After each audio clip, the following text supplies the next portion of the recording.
Anti-Christian violence is exploding across Europe, according to a new disturbing report from the Observatory on Intolerance and Discrimination against Christians in Europe.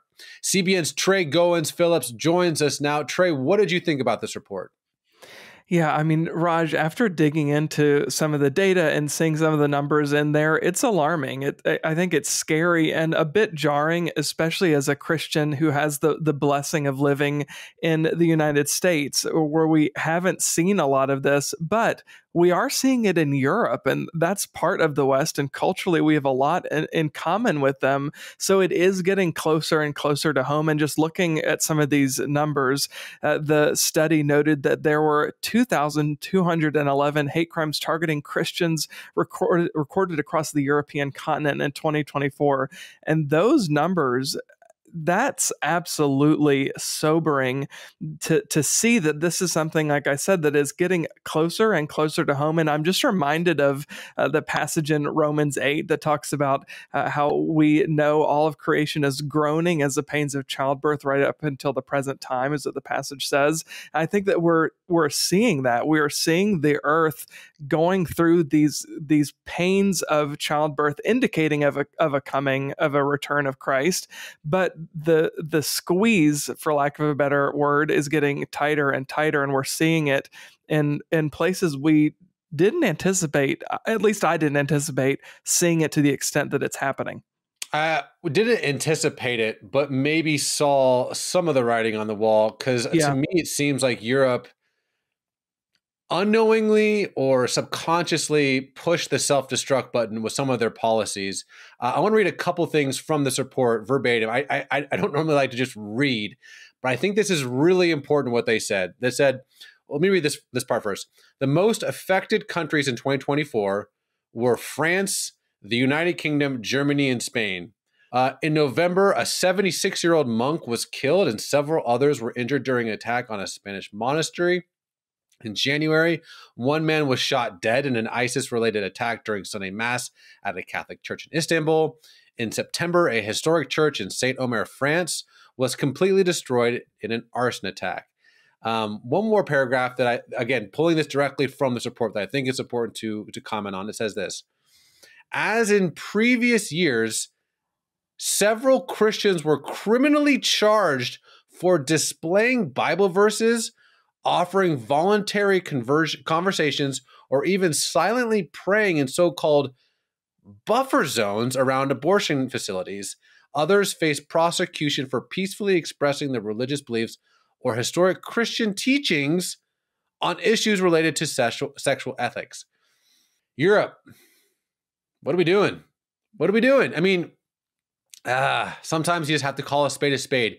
You're importing a population that vehemently and just by definition disagrees with all of these European values you care so much to promulgate. But here's the problem: the people that the source of these European values is the one thing that you actually are silencing. This is insanity.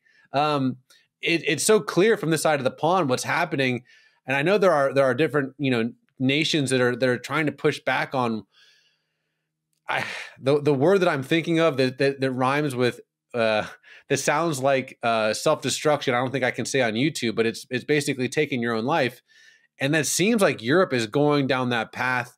And this report sure looks like the consequences of your policies are coming around to bite you now. And I really hope and pray for Europe's sake that they grow a backbone and they start making wise decisions as to the bedrock of what made Europe a beacon for, with all of its issues and all of its problems. Same thing here with the United States, a myriad of issues and problems.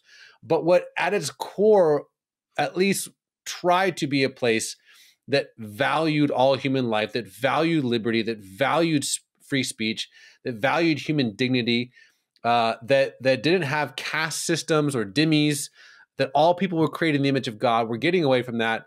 And so, yeah, let's be praying for Europe, because something is seriously wrong with what's going on over there. But Trey, I'll give you the last word, my friend.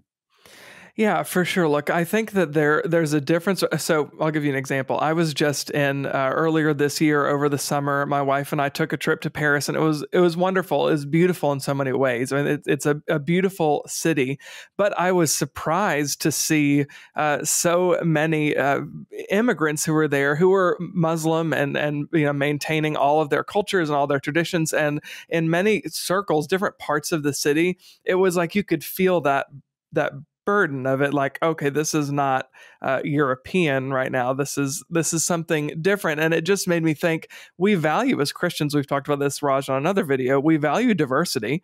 There's great beauty in all the different ethnicities that exist. We even value different cultural traditions. I think that's incredible and can be a blessing to learn from one another, different things that we value, different traditions that we bring to the table. The problem comes when there's not a desire to assimilate on shared values. When we don't have shared values, that is where we're seeing this breakdown, this societal breakdown in European culture. And I hope that it serves as a cautionary tale to us here at home in the United States, that we can have this diversity culturally, and of course we can have diversity ethnically, but we have to be united on what it is that we value as a society and as people. And the sad irony is in our culture, especially, I'm speaking more to us here at home in the United States, is so often Christianity is under attack.